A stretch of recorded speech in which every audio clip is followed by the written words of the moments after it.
দেখো আমি এখানে 9-10 আলোচনা করবো, কিন্তু আমি বারবার বলছি যে এখানে আমি কিন্তু 9-10 আলোচনা করব, এখানে কিন্তু আমি অন্য কিছু আলোচনা করবো।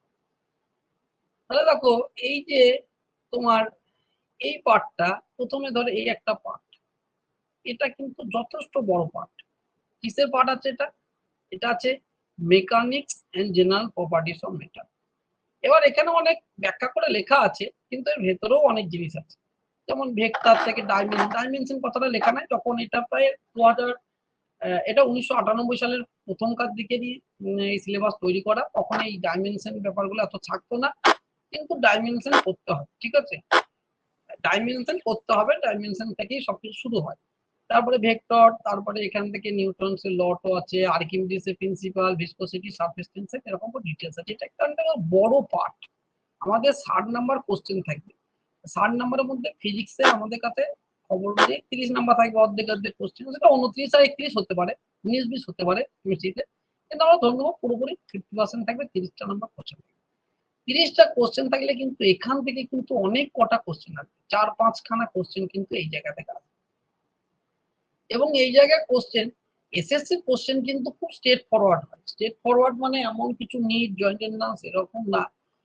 তোমাকে যদি একজন ছাত্র হিসাবে যদি একটা চ্যাপ্টার 5টা কোশ্চেন সাজেশন করতে বলা হয়, তোমাকে যদি বলা হয় যে ভিসকোসিটি থেকে আমাকে সাজেশন করো, ছাত্র হিসেবে তোমাদেরকে বলছি সাজেশন করো, তোমরা যে 10টা কোশ্চেন সাজেশন করবে, স্কুল সার্ভিস কিন্তু এই 10টা কোশ্চেনের মধ্যেই দেয়, ঠিক আছে। মানে আমি কি বলতে চাইছি, একদম বেশি ঘুরিয়ে পেঁচিয়ে কোশ্চেন কিন্তু হয়, কিন্তু আমাদেরকে ওভারঅল সিলেবাস শেষ করতে হবে, সবকিছু আমাদেরকে মাথায় রাখতে হবে। একটা জিনিস ভালো যে পিটিটা করেনি, নাহলে আরো সমস্যা। তাহলে এটা হলো একটা পার্ট, এটা হচ্ছে একটা পার্ট। তারপরে চলে যায়, এটা একটা খুব বড় পার্ট, এটা একটা বড় পার্টের মধ্যে একটা পার্ট। তাহলে এখানে 5-6 খানা কোশ্চেন বেশি হয়তো আসতে পারে, কিন্তু আমরা মিনিমাম 5-6 খানা কোশ্চেন। তারপরে একটা পার্ট কি আছে, তারপরে দেখো আছে হিট, এটা একটা ছোট অংশ, হিট এবং এন্ড থার্মোডাইনামিক্স, এটা একটা ছোট অংশ, সিলেবাসও ছোট, জায়গাও ছোট। এখান থেকে যদি 6টা কোশ্চেন থাকে, আমি যদি জোর ধরে নিই 6টা কোশ্চেন থাকে, এখান থেকে হয়তো। হ্যাঁ বলো। স্যার বলছি একটা একটু ডিস্টার্ব করলাম স্যার। আমি জয়েন হওয়ার পর তো শুনতে পাইনি যে আগে জানিয়েছেন কিনা, তো আমাদের কি বইটা নিতে হবে একটু স্যার বলে দিলে খুব।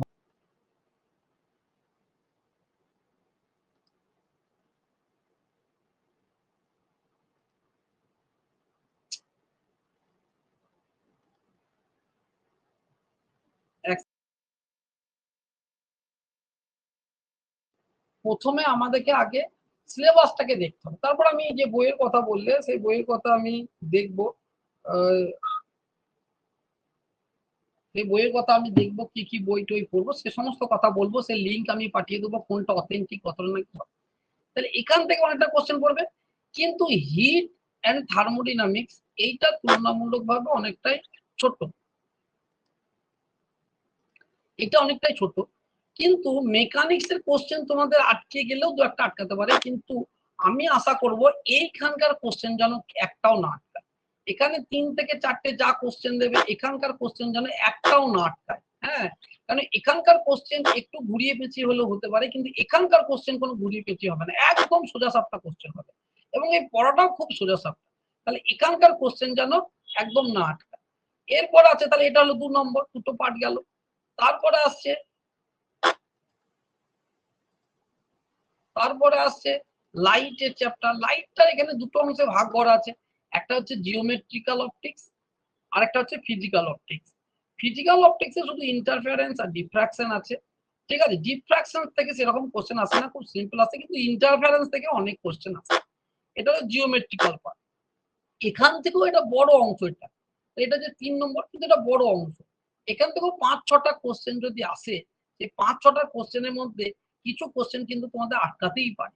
এই জায়গাগুলো তোমাদের কোশ্চেন আটকাতেই পারে, হয়তো মাস্টার ডিগ্রি করতে গেলে বা খুব যারা 11-12 ছাত্র পড়ে তাদের ক্ষেত্রে হয়তো আটকাবে না, কিন্তু যারা ফার্স্ট টাইম পড়ছে বা অনেকদিন ডিটেলস আছে, তাদের ক্ষেত্রে কিন্তু এখান থেকে আটকানোর চান্স কিন্তু প্রবল থাকে।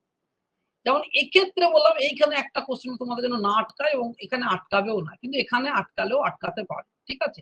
ফিজিক্যাল তোমার অপটিক্সে তাও না আটকাতে পারে, কিন্তু জিওমেট্রিক্যাল অপটিক্সে অনেক সময় লাইটের ডাইরেকশন এমন কিছু কোশ্চেন দেয়, সেরকম আটকাতে পারে। 3টে হয়ে গেল। তারপরে হচ্ছে 4 নম্বর সাউন্ড। এইটাও একটা ছোট অংশ, বড় অংশ না, এটা হিট থার্মোডাইনামিক্সের মতো ছোট অংশ। এটাও কিছু জিনিস গ্র্যাজুয়েশনে সামান্য আছে, সেগুলো আমি করিয়ে দেবো। এখান থেকেও কোশ্চেন যে ৩-৪টে আসবে, সেই কোশ্চেন কিন্তু একদম স্ট্রেট ফরওয়ার্ড হবে। এখান থেকেও যেন একটা না আটকায়, যেমন বললাম হিট থার্মোডাইনামিক্স থেকে একদম না আটকায়, এখান থেকেও কিন্তু না আটকায়। কেন এখান থেকে এই সমস্ত জায়গাগুলো থেকে যদি আটকে যায়, তাহলে কিন্তু জানবে যে চাকরি পাওয়ার ক্ষেত্রে অনেক মুশকিল হয়ে যাবে। ওইগুলো তো আটকাবেই, জিওমেট্রিক অপটিক মেকানিক্সে যতই তুমি পড়াশোনা করো একটা দুটো কোশ্চেন আটকাবে, কেন ওদের পার্টটাই ওরকম ধরনের, আটকানোর মতনই জায়গা, হঠাৎ করে পরীক্ষা দিলে মুশকিল। তারপরে চলে আসছি আমাদের ম্যাগনেটিজম। এখানে ৩টে বড় বড় পার্ট। এটা যদি বলো আমাদের সিলেবাসের মধ্যে সব থেকে বড় পার্ট হচ্ছে এই অংশ। জেনারেল প্রপার্টিজ যেমন একটা সব থেকে বড় পার্ট, তারপরে হচ্ছে এখানকার মধ্যে সব থেকে বড়। এখানকার মধ্যে ৩টে অংশ ঢুকাচ্ছে, একটা ঢুকাচ্ছে ইলেকট্রোস্ট্যাটিক্স ঢুকাচ্ছে, কারেন্ট ইলেকট্রিসিটি ঢুকাচ্ছে, আর ম্যাগনেটিজম ঢুকাচ্ছে। ৩টে অংশ এখানে ঢুকাচ্ছে, কিন্তু ৩টে ৪টা সমষ্টি। ইলেকট্রোস্ট্যাটিক্স প্রথমে ঢুকাচ্ছে, এটা না পড়লে হবে না। এটা পড়ার পর কারেন্ট ইলেকট্রিসিটি পড়তে হবে, এটার পর ম্যাগনেটিজম পড়তে হবে। এখান থেকেও কোশ্চেন তোমার কিছু না হলেও ৩০টা কোশ্চেন যদি থাকে, এখান থেকে ৬ থেকে ৮খানা কোশ্চেন এখান থেকে থাকে।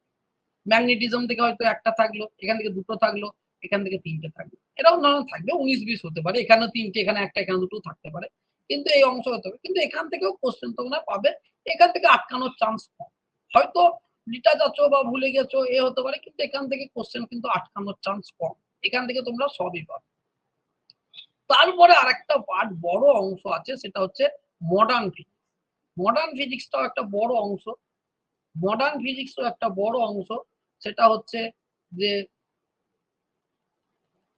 এই মডার্ন ফিজিক্স এর অংশ।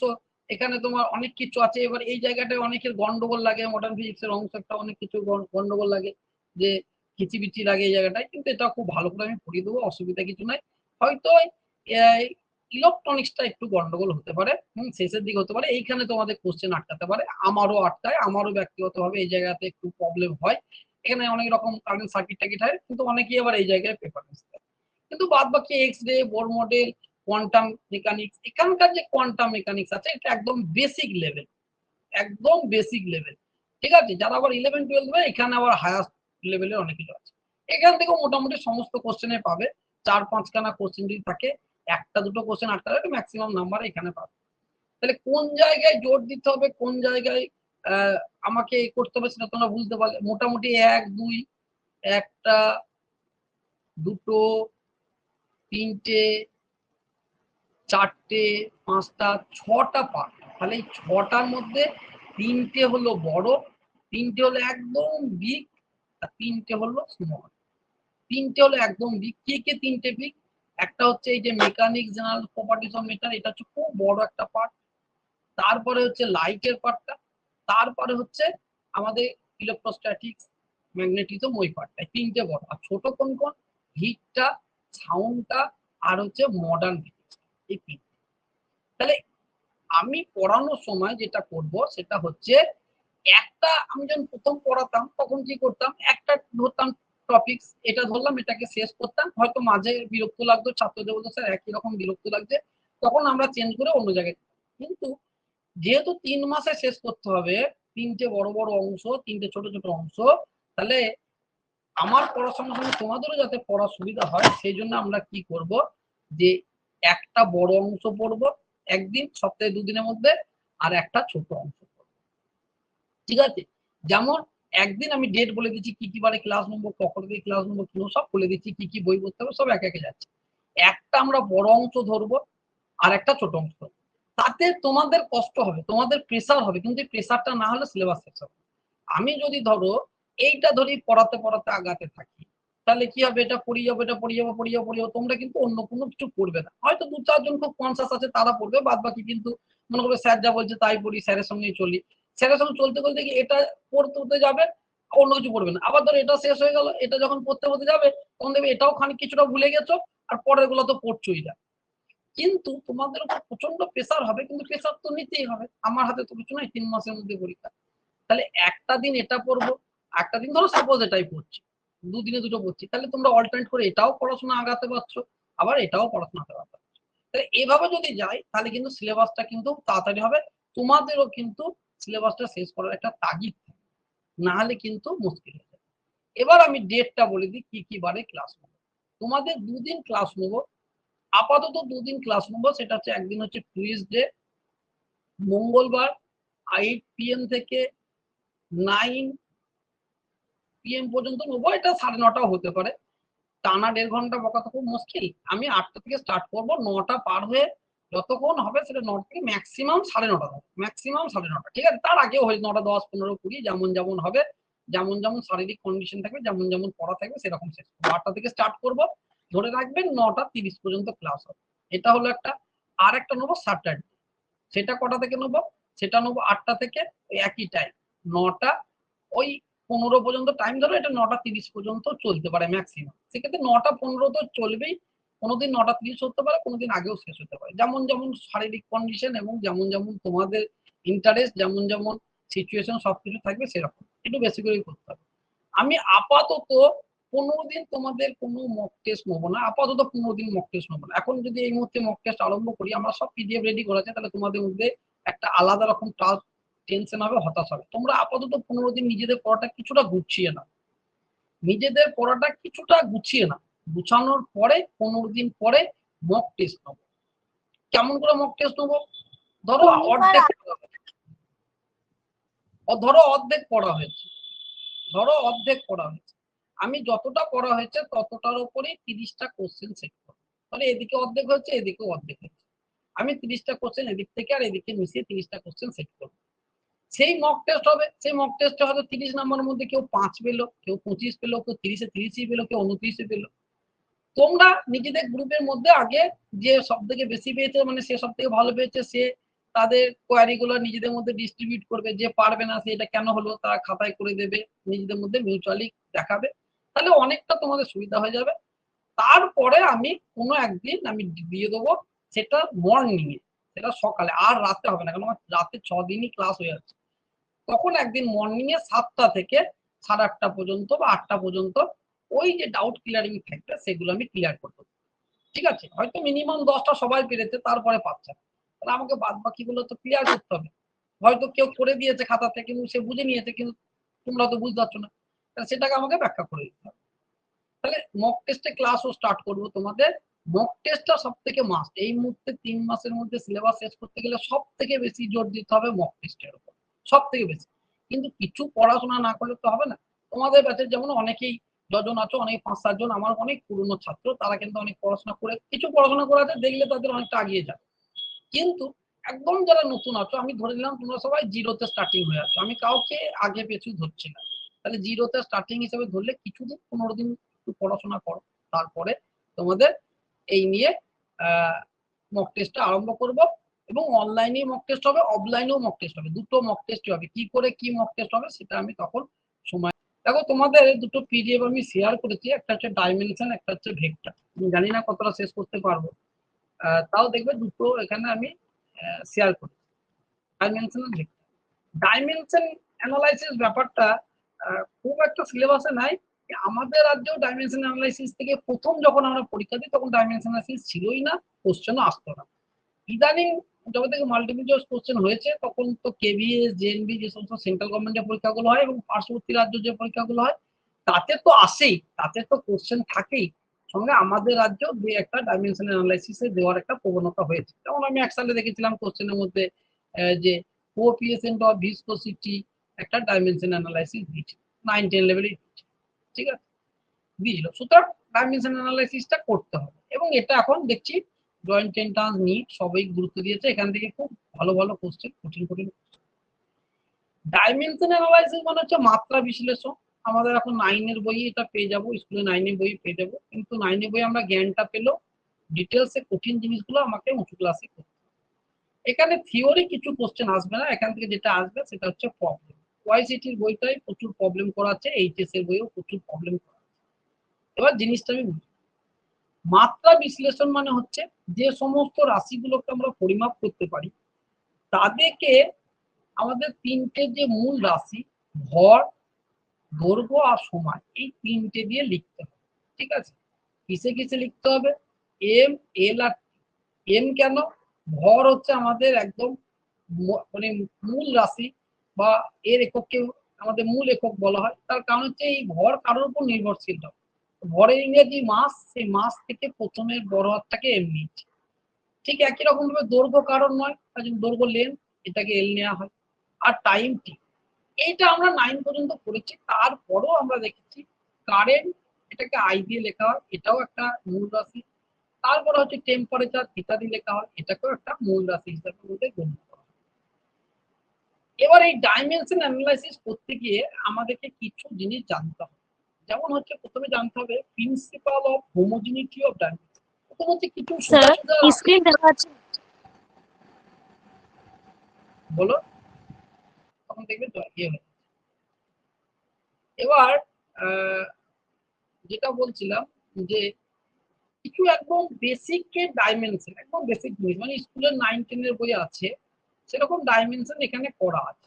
ভর, দৈর্ঘ্য, ক্ষেত্রফল, এল স্কয়ার, আয়তন, ঘনত্ব, কার্যক্ষমতা, শক্তি, ব্যাসার্ধ, কোণ, ঘনকোণ, এই সমস্ত জিনিসের কিছু করা আছে, তার একটা পিডিএফ এখানে দেওয়া আছে। এবার এটা একদম বেসিক জিনিস, এটা একবার চোখ বোলালি হয়ে যাবে, মানে এটা প্রত্যেক মুহূর্তে লাগবে কিন্তু। যেমন ধরো একটু সোজা বলি, 9 এর পড়া বলি, যেমন ধরো ঘনত্ব, ডেনসিটি। ডেনসিটি কিভাবে নির্ভরশীল? ভর বাই আয়তন। তাহলে ভরের হচ্ছে এম ডাইমেনশন, আর আয়তন হচ্ছে এল। তাহলে এটাকে ভালো করে লিখলে এম এল মানে একদম বেসিক। এখানে সেগুলোই করা, এখানে সেরকম কিছু করাতে একবার চোখ বোলালেই তোমাদের মনে পড়ে যাবে। এবার এই ডাইমেনশন অ্যানালাইসিস যার উপরে চলে সেটাকে বলা হয় প্রিন্সিপাল অফ ডাইমেনশনাল হোমোজেনিটি বা principal of homogeneity of dimension. এক এক বইয়ে এক এক রকম ভাষা দেওয়া। এই প্রিন্সিপাল অফ হোমোজেনিটি অফ ডাইমেনশনের মানে কি? সমমাত্রিক নীতি। এর মানে কি হচ্ছে একটা এনি ইকুয়েশন, একটা ইকুয়েশন যদি involving A number of variable, যদি অনেক সংখ্যক ভেরিয়েবল থাকে, ঠিক আছে, চাপ, তাপ, এম, এল এরকম অনেক থাকে, তাহলে ইকুয়েশন বললাম, তাহলে ইকুয়েশনের দুই দিকে অংশ থাকে। ইকুয়েশন কাকে বলে? এক্স স্কোয়ার প্লাস 3y সমান 0, সমান করে একটা জায়গা থাকে। এই সমানের দুই প্রান্তের ডাইমেনশন সবসময় সমান, দুই প্রান্তের ডাইমেনশন সবসময় সমান হবে। এইটা হচ্ছে প্রিন্সিপাল অফ এই principal of homogeneity of dimension. এই বাঁ দিকে যত কটা রাশি আছে তার টোটাল যে ডাইমেনশন, সেইটা কিন্তু ডান দিকে যে টোটাল যে যত কটা রাশি আছে তার টোটাল ডাইমেনশন সমান। এইটাকে বলা হচ্ছে principal of homogeneity of dimension. তাহলে এইটাকে কাজে লাগিয়ে আমরা কোনো সূত্র সঠিক কিনা সেটা বার করতে পারবো। অনেক নতুন নতুন সূত্র ডাইমেনশন দ্বারা বার করতে পারবো। যেমন আমরা ভিসকোসিটি পড়বো, তখন স্টোকস ল যখন আমরা পড়বো, স্টোকস ল যখন আমরা পড়বো, তখন দেখবো সেই ভিসকাস ডাক যেটা, সেটা কিন্তু ডাইমেনশন অ্যানালাইসিস করেই বার করতে হবে। ঠিক আছে, 6π ইটা ভি আর, এই যে এটা কিন্তু আমাদের এই ডাইমেনশন অ্যানালাইসিস করেই বার করতে হবে। তাহলে অনেক সূত্র এই হোমোজেনিটি অফ ডাইমেনশন থেকে বার করতে পারবো। তারপরে কি করতে পারবো? কোনো সূত্র ঠিক না ভুল, এই সূত্রটা ঠিক না ভুল, তাহলে আমরা ডাইমেনশন অ্যানালাইসিস করে বার করতে পারবো। এই দিকে বা ডান দিকে টোটাল যে ডাইমেনশন, টোটাল ডাইমেনশন, এই বাঁ দিকে টোটাল ডাইমেনশনের সঙ্গে সমান হচ্ছে কিনা দেখবো। যদি দেখি সমান হচ্ছে তাহলে লটা ঠিক আছে, যদি না থাকে তাহলে ভুল আছে। এর একটা ডিমেরিট কি, মানে এটা ডিমেরিট, ভুল নয়, কিন্তু এর একটা অসুবিধা কথা যে এই ডাইমেনশন অ্যানালাইসিস করে যদি কোনো সূত্রের মধ্যে কোনো যদি ধ্রুবক রাশি থাকে তাহলে কিন্তু তার ডাইমেনশন বার করা যায়। যেমন এই স্টোকস ল এর ক্ষেত্রে আমরা দেখেছি যে এটা আমরা যে একটা ধ্রুবক রাশি এখানে চলে আসে, সেই ধ্রুবক রাশির মানটা 6π, সেই ধ্রুবক রাশিটা কিন্তু আমরা কিন্তু ডাইমেনশন অ্যানালাইসিস করে বার করতে পারি। তাহলে সেটা বিভিন্ন রকমের আমাদের এক্সপেরিমেন্ট করে বার করতে হবে, কিন্তু যতটা বার করতে পারছে একটা পদ্ধতির মাধ্যমে ততটাই লাভ। ঠিক আছে, সেটা হলো, এইটা একটা মাথায় রাখতে হবে, এটা একটা সব থেকে বড় ইম্পর্টেন্ট জিনিস। দ্বিতীয় জিনিস হচ্ছে কি, আমাকে কি করতে হবে, সেটা মনে হচ্ছে এটা মাথায় রাখবো যে সেম জিনিসের ডাইমেনশনই কিন্তু যোগ বিয়োগ। যেমন একটা গরুর দলের পাল, তাহলে তার সঙ্গে গরুর দলের পালই যোগ হবে, তার সঙ্গে একটা ভেড়ার দল গরুর দল এক জায়গায় মিশিয়ে যাবে। ঠিক আছে, ঠিক সেই একই রকম ধরনের আমাকে এদিকে যদি ভেলোসিটির ডাইমেনশন থাকে, তাহলে এর সঙ্গে যদি আরেকটা টার্ম যোগ অথবা বিয়োগ থাকে, তাহলে সে কিন্তু অবশ্যই ভেলোসিটি তাকে হতে হবে। এদিকে যদি মাস থাকে, তার সঙ্গে যদি আরেকটা রাশি কেউ থাকে, তাহলে সেই রাশিটা যোগ হোক অথবা বিয়োগ, এটাকে যোগ বিয়োগ হতে গেলে অবশ্যই এটাকেও মাসের ডাইমেনশনই হতে হবে। মানে এর ডাইমেনশন আর এর ডাইমেনশন যদি ইকুয়াল হয়, দুটো আলাদা আলাদা রাশি যদি হয়, তাহলে দুজনের ডাইমেনশন যদি এক হয় তবেই তারা কিন্তু যোগ বিয়োগ হবে, নাহলে কিন্তু হবে না। এ ধরো ভেলোসিটি আর এ ধরো অ্যাক্সিলারেশন, যোগ বিয়োগ হবে? তাহলে এর ডাইমেনশন আর এর ডাইমেনশন কিন্তু অবশ্যই কিন্তু এক নম্বর কথা। তারপরে যেটা কোশ্চেন হচ্ছে যে ভাগ হতে পারে, উপরে একটা ডাইমেনশন আলাদা, নিচে একটা ডাইমেনশন আলাদা। যেমন এখনই দেখলে মাস ডেনসিটি বার করতে গিয়ে আমি দেখলাম মাস আর এল কিউ, এটা করে নতুন একটা ডাইমেনশন তৈরি করে। তাহলে এই সমস্ত ছোট্ট ছোট্ট বিষয়গুলো আমাকে মাথায় রেখে করতে হবে। এবার এই নিয়ে আমাদের কি বললাম, শুধুমাত্র নিউমেরিক্যাল প্রবলেম বেশি করতে হবে। আমাদের কি করতে হবে? নিউমেরিক্যাল প্রবলেম বেশি করতে হবে। আমি কি কি করতে হবে না করতে হবে সেসব বলেই দেবো। একটা জিনিস আমি একটু, যেহেতু তোমাদের খুব তাড়াতাড়ি পরীক্ষা, একটা জিনিস সাজেশন হিসাবে নতুন বলি। এখান থেকে আমরা ভাগ করি পড়াটাকে দুটো তিনটে জিনিস হিসাবে ভাগ করি। একটা হচ্ছে কিছু জিনিসের ডাইমেনশন আমি ডাইরেক্ট বার করবো, এরকম কোশ্চেন থাকতে পারে। যেমন ধরো এক সালে এসেছিল যে কোএফিসিয়েন্ট অফ ভিসকসিটি ডাইমেনশন বার করো, এই নিচের কোনটি কোএফিসিয়েন্ট অফ ভিসকসিটি ডাইমেনশন। তাহলে আমরা যখন ভিসকসিটি পড়বো তখন দেখবো যে এফ সমান যে ভিসকাস ফোর্স কাজ করে সেটা হচ্ছে ইটা এ ডিভি বাই ডিএক্স, এটাকে ভেলোসিটি গ্রেডিয়েন্ট বলে। তাহলে এখান থেকে আমি ইটা ডাইমেনশন বার করতে পারবো, ইটা সমান হচ্ছে F by A dv by dx. তাহলে এফ এর ডাইমেনশন করতে পারবো, এর ডাইমেনশন করবো। এফ এর ডাইমেনশন হচ্ছে M L T to R minus two, নিচে এল স্কোয়ার, আর এটা হচ্ছে L T to R minus one. এবার কাটাকাটি করে একটা ডাইমেনশন বের করবো। আর যদি ডাইরেক্ট কারো ফর্মুলা মনে থাকে তা লিখতে পারি। তাহলে কিছু জিনিসের আমার ডাইরেক্ট ডাইমেনশন আমাকে দিতে পারে, এটা এক ধরনের কোশ্চেন হবে, এটা এক ধরনের কোশ্চেন হবে। কিন্তু এত সোজা ভিসকসিটি দিতেই পারে, কিন্তু এত সোজা হয়তো নাও দিতে পারে। তোমাকে যখন আমরা পড়বো এই magnetic flux, magnetic field, electric field, potential, আরো যখন যখন জিনিসগুলো যাব, সেই সমস্ত কঠিন কঠিন জায়গার ডাইমেনশন গুলো কিন্তু আসবে, সেটা করতে হতে পারে। 2 নম্বর হচ্ছে আমরা কি জানি, আমরা এম এল টি এই আপাতত বা আই থিটা এইরকম আমরা এগুলোকে মূল রাশি জানি, মানে মূল একক জানি, মূল রাশি জানি, তাই তো? এবার তোমাদেরকে যেটা বেশিরভাগ ওই কোশ্চেনটা যদিও পিজি লেভেলে দেয়, তাও আমরা কিন্তু 9 10 এটাও করবো, যেহেতু সিলেবাস আমাদের একই আছে। আমরা কি করে এই কোশ্চেন গুলো কি করছে যে এই মূল একক গুলোকে চেঞ্জ করে দিচ্ছে। কিরকম? ধরো ধরো বললো যদি ভর, দৈর্ঘ্য আর টাইমকে মূল রাশি বাদ দিয়ে যদি ভেলোসিটি, অ্যাক্সিলারেশন এদেরকে মূল রাশি ধরা হয়, তাহলে ফোর্সের ডাইমেনশন কত হবে? তাহলে আমরা ফোর্সের ডাইমেনশন জানি M L T to the power minus two, এটা আমরা জানি ফোর্সের ডাইমেনশন। কিন্তু কেন জানি? কারণ এটাও মূল রাশি, এটাও মূল রাশি, এটা মূল রাশি, কোন রাশিকে মূল রাশি দিয়ে লেখাটাকে ডাইমেনশন বলা হচ্ছে। তাহলে এটা আমরা মূল রাশি এতদিন জেনে আসতাম, কিন্তু তোমাকে নতুন পড়াতে বলছে যে না, এরা মূল রাশি নয়।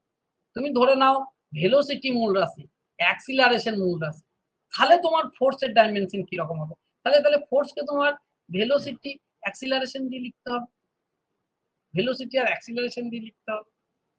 তাহলে সেটা কিছু একটা হবে, ফোর্স সমান হয়তো velocity square acceleration minus one, এরকম ধরনের কিছু হলে সেটা আমাকে বার করতে হবে। এরকম ধরনের একটা প্রবলেম। আর একটা প্রবলেম দেয় যদি বলো কোশ্চেন সব থেকে বেশি কোন জায়গা থেকে দিয়েছে, মানে কোশ্চেন সব থেকে বেশি দিয়েছে কোশ্চেন প্ল্যাঙ্ক কনস্ট্যান্ট। আমি জানি না প্ল্যাঙ্ক কনস্ট্যান্টের ওপরে কেন যারা স্কুল সার্ভিসের কোশ্চেন করে এত গুরুত্ব দেয়। তা আমাদের রাজ্যে 16 সালে পরীক্ষা হচ্ছে, মাদ্রাসা পরীক্ষা হচ্ছে, আমরা হয়তো 4টে এমসিকিউ কোশ্চেনের আমরা প্যাটার্ন দেখতে পারি। 16 সালে 2টো দেখতে পারি, একটা 11 12 লেভেলে, একটা 9 10 লেভেলে, আর একটা মাদ্রাসা দেখতে পারি 9 10 লেভেলে, 11 12। মানে 4টে কোশ্চেন আমাদের সেট প্রিভিয়াস ইয়ারের আমাদের রাজ্যে দেখতে পাই। কিন্তু এটাকে বাদ দিয়ে যদি আমরা সেন্ট্রাল গভর্নমেন্ট বা আশেপাশে ঝাড়খণ্ড, বিহার এই সমস্ত রাজ্যে চলে যাই, সেই কোশ্চেন তোমাদের কাছে নাই, সেই সমস্ত বই তোমাদের কেনা দরকারও নাই, সেগুলো আমি প্রোভাইড করে দেবো। আমি তোমাদেরকে প্র্যাকটিসের মক টেস্ট এসব মাধ্যমে গোটা সমস্ত আমি প্র্যাকটিস করি, তোমরা শুধু পড়তে থাকো। সেখানকার কোশ্চেন দেখেছি সব থেকে বেশি কোশ্চেন আসছে প্ল্যাঙ্ক কনস্ট্যান্ট, বিভিন্ন রকম কোশ্চেন। তাহলে আমরা প্ল্যাঙ্ক কনস্ট্যান্ট কোথায় পড়েছি? কোয়ান্টাম মেকানিক্সে পড়েছি। ই সমান এইচ নিউ, একটু হলেও তোমাদের মনে আছে, ই সমান এইচ নিউ, তাই তো? এখানে পড়েছি। তাহলে এইখান থেকে আমরা এইচ এর ডাইমেনশন আমরা বার করতে পারি। এই প্ল্যাঙ্ক কনস্ট্যান্ট দিয়ে শুধুমাত্র যে প্ল্যান কনস্ট্যান্ট ডাইমেনশন কি সেটা বার করতে পারবে, বহুত রকমের কোশ্চেন ঘুরিয়ে পেঁচিয়ে দিয়েছে, বহুত রকমের কোশ্চেন ঘুরিয়ে পেঁচিয়ে প্ল্যান কনস্ট্যান্ট দিয়ে দিয়েছে। এইচ সমান ই বাই নিউ তো করলে আমি পেয়ে যাবো। আর একটা তুমি ডাইরেক্ট পেতে পারো, সেটা হচ্ছে যে আমরা বোর্স থিওরিতে জানি যে কৌণিক ভরবেগ হচ্ছে এইচ বাই টু পাই এর সরলরৈখিক, এইচ বাই টু পাই এর সরল। এটা আমরা বোর্স থিওরিতে পড়েছি, একটু করে তোমাদের মনে পড়ছে, এগুলো দেখলেই মনে পড়বে যে কৌণিক ভরবেগ, এটা হচ্ছে কৌণিক ভরবেগ, আর এটা হচ্ছে এন একটা কনস্ট্যান্ট জিনিস, টু পাইও একটা কনস্ট্যান্ট জিনিস, তাহলে এগুলো হচ্ছে ডাইমেনশন লেস জিনিস। তাহলে এইচ এর ডাইমেনশন কার সঙ্গে সমান হচ্ছে এম ভি আর এর সঙ্গে, তাহলে এইচ এর ডাইমেনশন হচ্ছে কার ডাইমেনশনের সঙ্গে এম ভি আর, তার মানে M L to the power minus two L square to the power minus two M V R to the power minus two এর সঙ্গে সমান। এটাও কোশ্চেন এসছে যে নিচে প্ল্যান কনস্ট্যান্ট নিচের কোনটি ডাইমেনশনের সঙ্গে একই ডাইমেনশন। তাহলে দেখবে একটা জায়গায় লেখা ভরবেগ লেখা আছে, ভরবেগ মানে এম ভি, আর কৌণিক ভরবেগ মানে কি এম ভি আর। তাহলে এক জায়গায় লেখা আছে ভরবেগ আর এক জায়গায় আছে কৌণিক ভরবেগ।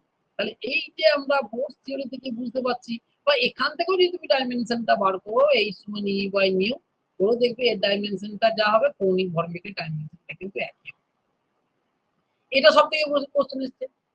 পিএসসির একটা কোশ্চেন এর আগে 2019 না 18 সালে সম্ভবত পিএসসির পরীক্ষা হয়েছিল। এই পিএসসির কোশ্চেন আবার মার্কেটে পাওয়া যায়, বিভিন্ন ইউটিউব চ্যানেল থেকে আমরা পিএসসির একটা কোশ্চেন লিখেছিলাম, সেক্ষেত্রে কোশ্চেনটা কি দিয়েছে এবং সেই কোশ্চেনটাও কেন্দ্রীয় বিদ্যালয়, জওহর নবোদয় বিদ্যালয় এবং অন্যান্য সমস্ত বিদ্যালয়ে প্রচুরবার এসেছে। সেটা হচ্ছে আমরা ভ্যান ডের ওয়ালসের ইকুয়েশন জানি, পি সমান A by V square, V minus V সমান হচ্ছে আর। আমরা ভ্যান ডের ওয়ালসের ইকুয়েশন জানি, একটু একটু হলেও মনে পড়ছে, আর যারা ফার্স্ট টাইম বই খুলেছে তাদের এগুলো দেখলে একটু একটু মনে পড়ছে। এইখানে দুটো কনস্ট্যান্ট টার্ম আছে, এ আর বি। এই এ এর ডাইমেনশন কি আর বি এর ডাইমেনশন, এইটা বহুবার বহুবার দিয়েছে। এটা লাস্ট আমাদের রাজ্যে 18 সালে সম্ভবত হবে, 18 না 19-এ যে পিএসসির পরীক্ষা হয়েছিল, ওয়েস্ট বেঙ্গল পিএসসির যে টিচার নিয়োগের পরীক্ষা ছিল, সেই পরীক্ষায় এই কোশ্চেনটা ছিল যে এই ভ্যান ডের ওয়ালস ইকুয়েশনে এ আর বি এর ডাইমেনশনটা পাওয়া। তাহলে এটা কি করে বার করবো? আমি প্রথমেই বললাম যে একই জাতীয় রাশি কিন্তু যোগ বিয়োগ হয়, তাহলে এটা একটা রাশি, তাহলে ভি এর সঙ্গে, এটা ভিটা কিন্তু ভেলোসিটি নয় ভলিউম, তোমরা একটু হলেও মনে পড়ছে, তাহলে ভলিউমের সঙ্গে বিটা যোগ বিয়োগ হচ্ছে, তাহলে বি এর ডাইমেনশন অবশ্যই ভলিউমের সঙ্গে একই হতে হবে, নাহলে যোগ বিয়োগ হবে না, এটা ভুল হয়ে যাবে একদম। তাহলে বি এর ডাইমেনশন অবশ্যই হচ্ছে ভলিউমের ডাইমেনশনের সঙ্গে সমান, তার মানে এল। এটার সঙ্গে গোটা রাশিটা যোগ বিয়োগ হয়েছে, এটার সঙ্গে গোটা রাশিটা যোগ বিয়োগ হয়েছে, তাহলে এই গোটা রাশিটা এই যে যেটার সঙ্গে যোগ, এটার সঙ্গে কিন্তু এটা করলে হবে না, তাহলে এটা কি প্রেসার, তাহলে এ বাই ভি স্কয়ার এর ডাইমেনশন হচ্ছে প্রেসারের ডাইমেনশনের সমান, কেন এই গোটা রাশিটা এর সঙ্গে যোগ, এই গোটা রাশিটার সঙ্গে যোগ। আমি কি বললাম যে দুটো রাশির যোগফল, তাই আলাদা আলাদা করে বলি, তাহলে এই যেটা গোটা রাশি, তাহলে এর ডাইমেনশন কি হবে প্রেসারের ডাইমেনশন, তার সঙ্গে হচ্ছে ভি স্কয়ারটা গুণ হয়ে যাবে, এই যে কোনাকুনি গুণ হয়ে গেল।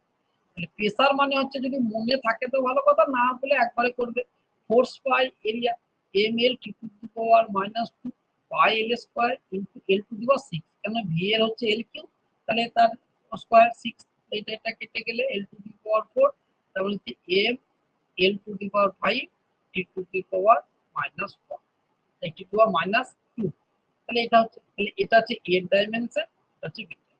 এই প্রবলেমটা আমাদের রাজ্যে রিসেন্ট 18 সালের মাদ্রাসায় দিয়েছে, এই সরি পিএসসি তে দিয়েছে।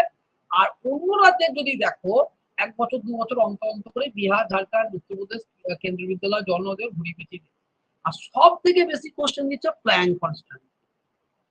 তাহলে 3টে পড়া যদি করো তাহলে সেটা তোমাদের হয়ে যাচ্ছে। কি কি পড়া? একটা হচ্ছে ডাইমেনশন ডাইরেক্ট বার করা। এবার তোমাকে তো এই একটা চাকরির পরীক্ষাতে তোমার ডেনসিটির ডাইমেনশন বার করতে দেবে না, ছেলে খেলা করতে দেবে না, এত সোজা দেবে না, বা ভিসকোসিটি ডাইমেনশন দিতে পারে, তাও আমরা ধরবো অত সোজা দেবে না। তাহলে কঠিন কঠিন ডাইমেনশন গুলো আমাকে ফার্স্ট কিন্তু করতে হবে। কঠিন কঠিন কোনগুলো? আমরা বলছি magnetic induction B, electric field, ঠিক আছে, ফ্লাক্স, এই সমস্ত এগুলো নতুন নতুন না। ম্যাগনেটিক তোমার হচ্ছে ইলেকট্রোম্যাগনেটিক এনার্জি, এই সমস্ত জিনিস এগুলো এবার কোথায় আছে না আছে আমি সব বলবো। তাহলে 1 নম্বর হচ্ছে আমাকে ডাইমেনশন ডাইরেক্ট বার করতে হবে। ডাইরেক্ট আমাদেরকে কিছু জিনিসের ডাইমেনশন বার করতে হবে। সোজাগুলো তো আমাকে করতে হবে, সোজাগুলো না পারলে কঠিনগুলো পারবো না। সোজাগুলো তো আমাকে করতেই হবে। আগে আমি সোজাগুলো করতে করতে আমাকে কঠিনে ঢুকতে হবে। এটা 2 নম্বর হচ্ছে যে কিছু স্ট্যান্ডার্ড প্রবলেম আমাদেরকে ডান দিক বাঁ দিক সমান করে বার করো, যেমন যার মধ্যে পড়ছে প্ল্যাঙ্ক কনস্ট্যান্ট, যার মধ্যে পড়ছে পি সমান, একটা উদাহরণ দিলাম যেগুলো P plus A by V square, যেগুলো পড়েছে সেরকম ধরনের। 3 নম্বর যেটা 11-12 এ বেশি পড়ে, কিন্তু আমি যেহেতু সিলেবাস একই সিলেবাস, তাহলে আমি এটাকে 9-10 এর উপর করব। সেটা হচ্ছে এটা একটু হলেও কঠিন হবে, সেটা হচ্ছে ডাইমেনশন চেঞ্জ করে দেওয়া। এটা ডাইরেক্ট এটা আসতে পারে, এটা আসতে পারে। তোমাদের ক্ষেত্রে 9-10 এ এইখান থেকে কোশ্চেন দেওয়ার চান্স সব থেকে বেশি। এই সমস্ত কোশ্চেন যে প্ল্যাঙ্ক কনস্ট্যান্ট নিচে কার সঙ্গে সমান, P plus A by V square minus V by B, A আর বি এর ডাইমেনশনটা একটু নিচের কোন চারটি, সব কোশ্চেন দেখাবো। এখান থেকে তোমাদের 9-10 এর কোশ্চেন দেওয়ার বেশি চান্স, 11-12 এর কোশ্চেন চান্স এখান থেকে বেশি। তার মানে এখান থেকে তোমাদের কোশ্চেন দেবে না এটা কিন্তু নয়। আমি আমার একটা পড়ানোর অভিজ্ঞতা থেকে বলছি, এই জায়গা থেকে কোশ্চেন তোমাদেরকে বেশি দেওয়ার চান্স, এই জায়গা থেকে কোশ্চেন এখান থেকে একটু কম দেওয়ার চান্স, কিন্তু এটাকেও গুরুত্ব দিতে। এটা কিন্তু কঠিন। যেমন কি বললাম যে ডাইমেনশন চেঞ্জ করে দেয়, যে আমি মন করা একটা কোশ্চেন যেটা বলেছি সেটাকেই আমি দেখি পারছি কিনা, তারপরে অন্যরকম আমি যাই। সেটা হচ্ছে যে বললো যে ভর দৈর্ঘ্য আর টাইমকে মূল রাশি না বলে যদি ভেলোসিটি আর অ্যাক্সিলারেশন এই দুটোকে মূল রাশি আমরা করি, তাহলে ফোর্সের ডাইমেনশন, তাহলে আমরা ফোর্সের ডাইমেনশন আমরা কি জানি, M L T to the power -2 জানি যখন মূল রাশি এম এল আর টি। কিন্তু আমার নতুন বইয়ে নতুন পড়াতে বলছে না, ফোর্সকে আমাকে লিখতে হবে ভেলোসিটি আর অ্যাক্সিলারেশন। তাহলে আমি কি করব, ফোর্সকে আমি লিখে দেবো যে ভেলোসিটির সঙ্গে কি রকম সম্পর্ক জানি না, তাহলে ভেলোসিটির মাথায় এক্স আমি জানি না, তার স্কয়ার আছে না কি আছে, আর অ্যাক্সিলারেশনের মাথায় আমি ধরে নিলাম। তাহলে এবার আমি principle of homogeneity of dimension লাগাবো। তাহলে ভেলোসিটি মানে হচ্ছে L T to the power -1 to the power X, acceleration L T to the power -2 মাথায় ওয়াই, এই দিকে হচ্ছে M L T to the পাওয়ার। তাহলে এই দিকে করো, তাহলে এটা হচ্ছে এল, এখানে এল এর মাথায় এক্স আর এখানে এল এর মাথায় Y, L X plus Y, টি এ মাইনাস এক্স -4, নাও মিলতে পারে কিন্তু আমি কিন্তু মন করা কথা বলছি। এবার আমি এদিকে দুই দিকে এ করবো, তাহলে এইদিকে এম টেম কিছু নাই, তাহলে হবে না। তাহলে এক্স প্লাস ওয়াই সমান হচ্ছে 1, মানে এইটার সঙ্গে প্রিন্সিপাল অফ হোমোজেনিটি এটা এটা কিছু নাই বলতে 1 আছে, তাহলে এক্স প্লাস ওয়াই সমান হচ্ছে 1 আর মাইনাস এক্স -2y সমান হচ্ছে -2। এই দুটো ইকুয়েশনকে আমি সলভ করব। এই দুটো ইকুয়েশন সলভ করার পরে তাহলে যোগ করে দিলাম, তাহলে এটা কেটে গেল। তাহলে y সমান হচ্ছে তোমার -1, y সমান -1 হলে x সমান হচ্ছে 1 - 1 সমান 0, তাহলে x এর মান 0 আর y এর মান 0। আমি এটা মন করা দিয়েছি, বইয়ের তো দিনই, তাহলে একটা উত্তর পেলো। তাহলে x আর y এর মানটা আমি এখানে বসিয়ে দেবো। তাহলে সাপোজ x এর মান কত বেরোচ্ছে 0 আর এটার মান হচ্ছে -1, বা এটা কিছু বেরোবে, এটা আমি মন করা দিয়েছি বলে হয়তো উত্তর মিলছে না। তাহলে এখানে বসিয়ে দিলাম, তাহলে আমি তখন দেখতে পেলাম দেখালো এক্স এর মান বেরিয়েছে ধরো 3 আর ওয়াই এর মান -1, তাহলে আমি লিখতে পারছি V to the power 3 A to the power -1। তাহলে এটা হচ্ছে এইটা একটু পিজিটি লেভেলের আসে। কি কোনটা আসে, যখন মূল রাশিকে চেঞ্জ করে দেওয়ার গল্পগুলো আসে, সেটা একটু পিজিটি মানে 11-12 লেভেলের আসে, কিন্তু তোমরাও প্র্যাকটিস করবে। এবার কথা হচ্ছে আমরা এই কোশ্চেন গুলো কোথায় পাবো, এই কোশ্চেন গুলো কোথায় পাবো? এগুলো এই যে প্ল্যাঙ্ক কনস্ট্যান্ট দিয়ে কত রকম ভেরিয়েশনের কোশ্চেন হয়, সব থেকে ভালোভাবে ওয়াইজিটি, সব থেকে ভালোভাবে বইটা পেলেই তুমি, আজকে যদি তোমাদের হাতে থাকতো তাহলে বুঝতে পারতো এক্ষুনি খুলে কত রকমের ভেরিয়েশন এই প্ল্যাঙ্ক কনস্ট্যান্ট দিয়ে কোশ্চেন ওই বই আছে। ওই বইয়ে যে 10টা 20টা প্ল্যাঙ্ক ওই কটা করলে, এবং তার ব্র্যাকেটেই দেখবে পরপর কত সালে পড়েছে, কেভিএস ইউপি এরকম কথা লেখা আছে, 2011 2021 2021 কতবার পড়েছে। ঠিক আছে, এইচএস এর বইও আছে, এইচএস এর বইয়ে অনেক বড় বড় হয়তো প্রবলেম আছে, সেই প্রবলেম গুলোকে অতটা দরকার নেই, ছোট ছোট প্রবলেম। এখানেও আমি কিছু প্রবলেম তোমাদেরকে করে দেওয়া আছে, সেগুলো আমি দেখাচ্ছি। যেমন ধরো স্যার কিছু সরল স্যার বলছি কিছু পিডিএফ গুলো একটু আপলোড করে দিলে আমাদের একটু ভালো হতো, যে এই জিনিসগুলো একটু আমরা দেখে নিতাম যতদিন ওআইসিটির বইটা না। আহ,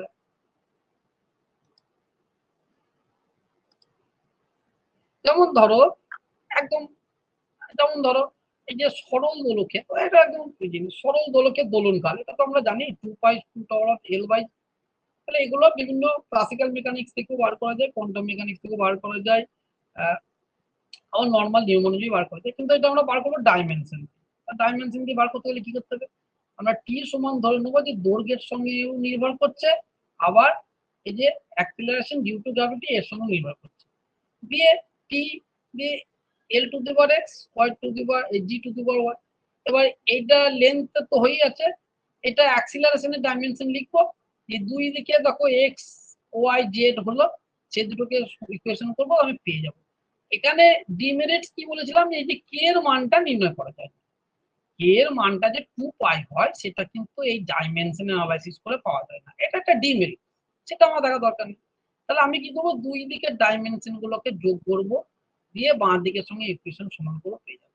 একইভাবে টার্মিনাল ভেলোসিটি, তখন আমরা ভিসকোসিটি পড়বো, তখন ওই যে স্টোকস থিওরেম বললাম, স্টোকস ল, যে টার্মিনাল উদাহরণ সঙ্গে বলেছিলাম স্টোকস ল, এগুলো ব্যাখ্যা করে তোমরা পড়াবো, যখন স্টোকস ল পড়াবো তখন কিন্তু এরা কার কার উপর নির্ভরশীল, তার মাথায় আমি কিভাবে নির্ভরশীল তো জানি না, যে স্কোয়ারের সঙ্গে নির্ভরশীল না ব্যাস সম্পর্কিক, তাই জন্য বলে আমি এক্স ওয়াই ধরে দিলাম। এই বাঁ দিকের ডাইমেনশন আর ডান দিকের টোটাল ডাইমেনশন এই দুটোকে ইকুয়েশন করবো, আমি পেয়ে যাবো। তাহলে এরকম ধরনের কিছু সোজা সোজা উদাহরণ দিয়ে আছে, একবার দেখবে। এটাও একটা খুব ভালো একটা প্রবলেম, এক্স ওয়াই জেড এই তিনটে ভৌত রাশি, গ্রাম সেন্টিমিটার স্কোয়ার সেকেন্ড এরকম এরকম দেওয়া আছে, এই তিনটের মধ্যে সম্পর্ক, এটা কিন্তু খুব একটা ইম্পর্টেন্ট একটা কোশ্চেন। দেখো কোশ্চেনের ভ্যারাইটি কত, তাহলে গ্রাম মানে কি, ভর, তাহলে এক্স হচ্ছে কি গ্রাম, তাহলে ভর, তারপরে হচ্ছে সেন্টিমিটার স্কোয়ার মানে দৈর্ঘ্য স্কোয়ার, তারপরে যে সেকেন্ড মানে হচ্ছে টি এর মাথায়, এটা হলো। ওয়াইটাও ঠিক একই রকম ভাবে, ভর গ্রাম সেকেন্ড, তারপর মাইনাস, জেডটাও হচ্ছে কি সেন্টিমিটার এল, আর হচ্ছে টি এর মাথায়, এগুলো এককটা দিয়ে আছে, আমরা এমএলটি তে লিখলাম, যে বলছি এক্স ওয়াই জেড এই তিনটের মধ্যে সম্পর্ক। তুমি এখান থেকে ভাগ ডাক করে দিতেই পারো, সেটা স্বাভাবিক কথা, কিন্তু যদি না পারো তাহলে কি করবে, তুমি ধরে নেবে যে এই যেমন এরা ধরেছে এক্স সমান কে ওয়াই টু দি পারে জেড টু দি পারে বি, এটা একটা মন গড়া ধরে নিচ্ছে। তুমি যদি এটাকে না ধরে তুমি যদি ওয়াই সমান Z to the power A আর X to the power B ধরো, তাও কোনো অসুবিধা, তুমি যা ধরবে, এবার জেড এর ভ্যালু বসাবে, ওই এক্স এর ভ্যালু বসাবে, দুই দিকে ডাইমেনশন সমান করবে, উত্তর দেখবে তোমার এইটাই আছে। এরা যেমন ধরেছে যে এক্স সমান, ধরে নিলাম যে এক্স ওয়াই জেড এর উপর কেমন ভাবে নির্ভরশীল, যে একটা ধ্রুবক ধরলাম, তারপরে ওয়াই এর মাথায় এ আর জেড এর মাথায় বি ধরলাম, যেহেতু এক্স ওয়াই জেড আছে তাই মাথায় এক্স ওয়াই জেড না ধরে এ বি ধরলাম। তো তোমাকে এটা ধরতেই হবে তা কোনো বাধ্যত নাই, স্যার এটা কেন ধরেছে এটা কেন ধরে, তুমি এটাও ধরতে পারো যে ওয়াই সমান এক্স এর মাথায় এ জেড এর মাথায় বি, এটাও তুমি জেড সমান এক্স এর মাথায় এ বাই ওয়াই এর মাথায় বি, তাও ধরতে পারো। কেন, যখন ডাইমেনশন অ্যানালাইসিস করবে তখন দুই দিকে ডাইমেনশন যখন সমান করবে তখন আলটিমেট উত্তর কিন্তু এটাই। এটাও তাহলে এক ধরনের ভালো ধরনের প্রবলেম, এটা একটা পার্টিকুলার উদাহরণ, কিন্তু এই রকম ধরনের আসবে, ঠিক আছে, এই রকমের ধরনেরই আসবে। এবার আমি কিছু এখানে যেমন করে দেওয়া আছে, এগুলো একই রকম জিনিস, এই যে এখানে ধরো কিছু প্রবলেম তোমাদেরকে দেওয়া আছে, ঠিক আছে, এখানে কিছু প্রবলেম দেওয়া আছে, যেরকম ধরনের প্রবলেম আছে আমি সেগুলো নিয়ে একটু আলোচনা করি। যেমন ধরো এই প্রবলেমটা কথা তো বলেছি, এই যে প্রবলেমটা তো একটু আগেই বললাম, এই প্রবলেমটাতে কতবার এসছে তা ঠিক নেই, হ্যাঁ, এটা প্রবলেম এসছে, এগুলো কেন্দ্রীয় বিদ্যালয়ে এসছে, এগুলো একটা এমএসসি বই থেকে নেওয়া, হয়তো তোমাদের আটকাতে পারে, অসুবিধা কিছু নাই। এটা করবে না, এটা এটা দরকার নেই, এটা দরকার নেই, এটা করবে না, বাদ বাকি সব করবে, বাদ বাকি এটা হচ্ছে 19 নম্বর কেটে গেছে, এটা 19 নম্বর, এটাও করবে, প্র্যাকটিস করবে। যেমন ধরো একটা বলে দিই, এইটাই ধরো, যেমন ধরো velocity V, a particle given in term of t second by the relation, ভেলোসিটিটা এই টাইম, টি হচ্ছে টাইম আর ভি হচ্ছে ভেলোসিটি, এরকম রিলেশনের মধ্যে দিয়ে আছে। দেন দ্য ডাইমেনশন অফ এবিসি, তাহলে এবিসি এর ডাইমেনশন আমাকে কত বার, এরকম ধরনের কোশ্চেন। তাহলে আমাকে এখানে উল্টো দিক দিয়ে যেতে হবে। কিরকম যেতে হবে? এইখান থেকে, তবে এইখান থেকে যাওয়ার সুবিধা। সি এর সঙ্গে টি যোগ হয়েছে, তাই তো? সি এটা কনস্ট্যান্ট, কিন্তু টি হচ্ছে টাইমের ডাইমেনশন। তাহলে আমি কি বললাম, যোগ বিয়োগ হতে গেলে অবশ্যই কি করতে হবে, তার ডাইমেনশন কি হতে হবে, এর সি এর ডাইমেনশনটা অবশ্যই টাইমের ডাইমেনশন হতে হবে।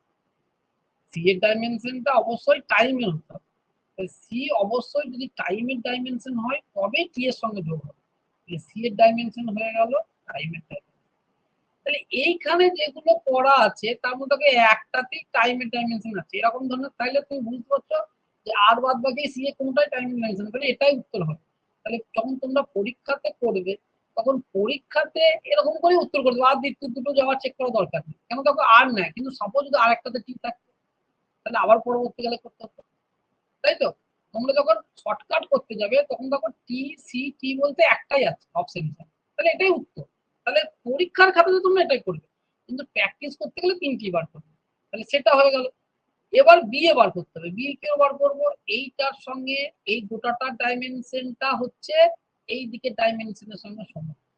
তাহলে এই দিকে ডাইমেনশন কি আছে? ভেলোসিটি।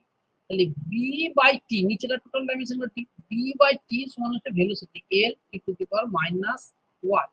তাহলে বি এর ডাইমেনশন কি হবে? L T to the power minus 1 গণিত ঠিক, তাহলে এটা চলে গেল। তাহলে বি এর ডাইমেনশন হলো এল, দেখো এখানে মিলে গেল। তাহলে এটা তো উত্তর বুঝতেই পারছি। এবার যাবো এ এর ডাইমেনশন। তাহলে এটা এই গোটা রাশিটার ডাইমেনশন কার সঙ্গে সমান হবে? ভেলোসিটির সঙ্গে সমান।